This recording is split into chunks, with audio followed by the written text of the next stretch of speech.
আসসালামু আলাইকুম। আশা করি সবাই খুব ভালো আছেন। আলহামদুলিল্লাহ আমিও ভালো আছি।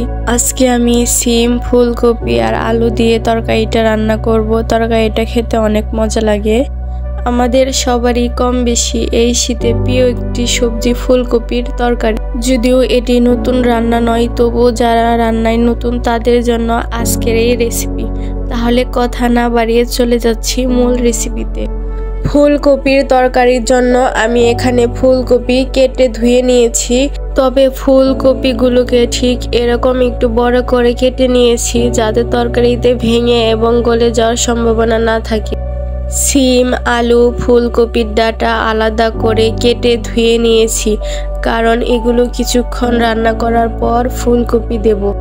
এখানে 7-8 পিস মাছ লবণ দিয়ে ভালো করে ধুয়ে নিয়েছি।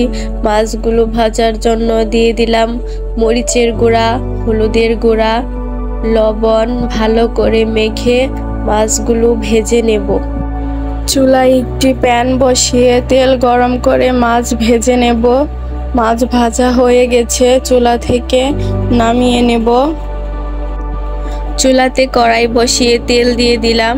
এখানে মাছ ভাজার পর যে তেলটা ছিল দিয়েছি।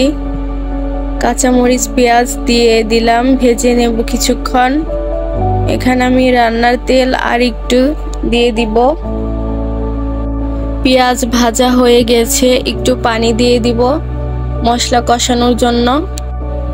প্রথমে দিলাম হলুদের গুঁড়া পরিমাণ মতো, দিয়ে দিলাম মরিচের গুঁড়া, আপনারা চাইলে কম বেশি করে দিয়ে দিতে পারেন। এখন দিয়ে দিব ধনিয়া গুঁড়া, স্বাদ মতো লবণ দিয়ে দিলাম।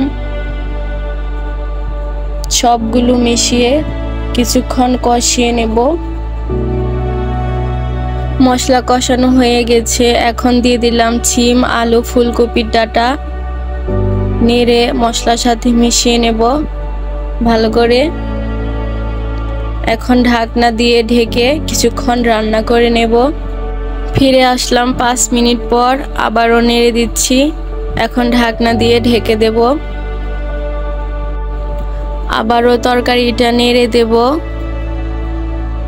কষানো হয়ে গেছে, দিয়ে দিলাম ফুলকপি। মশলার সাথে ভালো করে মিশিয়ে নেব। কিছুক্ষণ রান্না করে নেব। আবারও নেড়ে নিচ্ছি। তরকারিটা কষানো হয়ে গেছে। এ পর্যায়ে পানি দিয়ে দিব পরিমাণ মতো। এখন কিছুক্ষণ রান্না করে নেব। তরকারিতে বলক উঠে এসেছে, এ পর্যায়ে মাছগুলো দিয়ে দিলাম। এখন কেটে রাখা ধনিয়া পাতাগুলো দিয়ে দিলাম। কিছুক্ষণ রান্না করে নেব।